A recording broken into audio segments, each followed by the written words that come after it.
कराची जे इलाइक़े धणी बख्श ॻोठ जे अलॻ पब्लिक स्कूल में आर्ट ऐं साइंस जी निमाइश कई वई। निमाइश में शागिर्दनि ऐं शागिर्दान समेत सिविल सोसाइटी जे अॻुवाननि शिरकत कई। आर्ट ऐं साइंस जी निमाइश में पाक फौज, व्हाइट हाउस समेत ॿियनि सकाफ़ती हंधनि जा खाका पेश कया विया, जॾहिं त शागिर्दनि मुख़्तलिफ़ साइंसी प्रोजेक्ट पिणु रखिया ऐं शागिर्दान टेबलोस पिणु पेश कया। उन मौक़े ते सन टीवी न्यूज़ सां ॻाल्हाईंदे मास्तराणनि, शागिर्दनि ऐं ॿियनि चयो त स्कूल में ॿारनि जो हौसलो वधाइण लाइ अहिड़ा प्रोग्राम कराया वेंदा आहिनि। हुननि चयो त शागिर्दनि आर्ट ऐं साइंस ते बहितर कमु कयो आहे।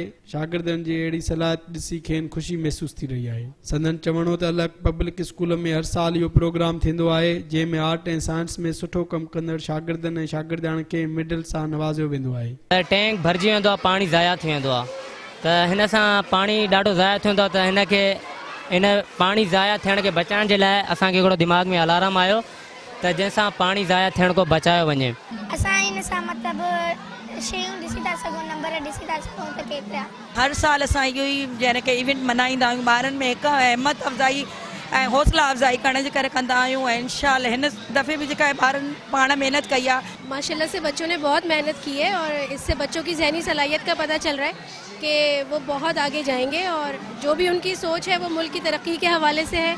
एक वो स्कूल जहाँ सारे वसाइल हैं उसके बावजूद जो स्कूल का लेवल है, ये अलहक फाउंडेशन की माशाल्लाह मैडम शाहिदा की बेतहाशा मेहनत है और उन्होंने अपने बच्चों को उसी लेवल पे खड़ा किया जो एक किसी बड़े स्कूल के बच्चे होते हैं। तमामु घणो सुठो महसूस थियो इन लाइ जो जेके हिन प्रोजेक्ट मैडम ठाराया आहिनि हिन स्कूल में उन में नॉलेज आहे। निमाइश जे आख़िर में बहितर कारकर्दगी जो मुज़ाहिरो कंदड़ शागिर्दनि ऐं शागिर्दान में मेडल पिणु विराया विया। कैमरामैन गुलाम मुस्तफ़ा सां गॾु अब्दुल ख़ालिक मंगी, सन टीवी न्यूज़, कराची।